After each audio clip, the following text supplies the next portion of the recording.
ក្នុងដៃមានដំឡៃអស្ចារ្យក៏សាគេឈ្មោះដូនតាជាខ្មែរពូជអង្គរជាខ្លាំងខ្លាយជាគៀងស្មារជាខេមរា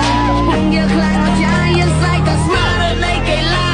យើងខ្លាំងខ្លាយយើងគៀងស្មារជាខេមរាពួកយើងខ្លាំងអស្ចារ្យយើងស្រែកតែស្មារតីកីឡាយើងមិនជឿថាយើងមិនឈ្នះបើសិនជាយើងតស៊ូដើម្បីជ័យជម្នះខំទាំងអស់គ្នាដើម្បីជោគជ័យក្រោកឡើងយើងនឹងចាំអី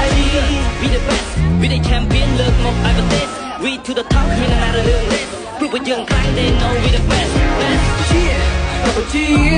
ដើម្បីជោគជ័យយើងរួមដៃទាំងអស់គ្នាមកដល់ក្នុងជួយកីឡាកម្ពុជាវត្តធ្វើសរសើរជួយពួកយើងទាំងអស់គ្នាកម្ពុជា